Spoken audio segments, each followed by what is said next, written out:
Hi. சில best practices நான் வந்து ப்ரெக்னென்சி ஜேர்னியில் என்ன பண்ணேன் அப்படிங்கிறத சொல்கிறேன்.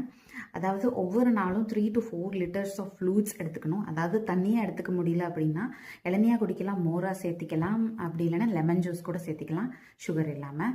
ஆனால் இதுவுமே வந்து என்னென்னா நீங்கள் உங்கள் டாக்டர்கிட்ட கன்சல்ட் பண்ணிக்கணும். சில பேர்த்துக்கு சிலதில் அலர்ஜிஸ் இருக்கலாம், சிலதில் சேர்த்திக்க கூடாதுன்னு இருக்கலாம். நான் முன்னாடி வீடியோவில் சொன்ன மாதிரி நீங்கள் டயட்டீஷியனை கன்சல்ட் பண்ணிக்கிறது பெட்டர். அதுக்கப்புறம் வந்து 2 காய்கறிகள் கண்டிப்பாக சேர்த்துக்கிறது ரொம்ப நல்லது. பயிர் வகையும் சேர்த்திக்கலாம். அது இல்லைன்னா 2 வேளை 2 காய்கறிகள் சாப்பிட்றது ரொம்ப ரொம்ப ரொம்ப நல்லது.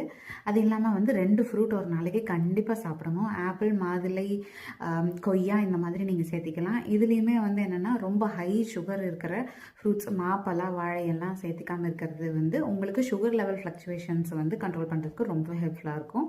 அதே மாதிரி மறுபடியும் அந்த பிளட் டெஸ்ட்டில் வந்து உங்களுக்கு சுகர் இருக்குது அப்படின்னு சொல்லியிருந்தாங்கன்னா என்னென்ன ஃப்ரூட்ஸ் அவாய்ட் பண்ணணும்னு நீங்கள் கேட்டு தெரிஞ்சுக்கிட்டு அதுக்கு தகுந்த மாதிரி சாப்பிடணும். அதுக்கப்புறம் வந்து என்னென்னா டோட்டலாக நான் வந்து சுகர் அவாய்ட் பண்ணேன். அதாவது 8 to 9 months சுத்தமாக சுகர் எடுத்துக்கல.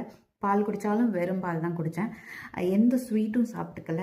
எந்த ஃபங்க்ஷன் நடந்தாலும் எதுலேயுமே வந்து எனக்கே ஃபங்க்ஷன் நடந்ததப்போ கூட ஸ்வீட்ஸ் எல்லாம் நான் அவாய்ட் பண்ணேன். ஸோ அந்த மாதிரி நீங்கள் அவாய்ட் பண்ணிங்கன்னா நீங்கள் டயட் மெயின்டைன் பண்ணுறதோட வெயிட் மெயின்டைன் பண்ணுறதுக்கு ரொம்ப ஹெல்ப்ஃபுல்லாக இருக்கும்.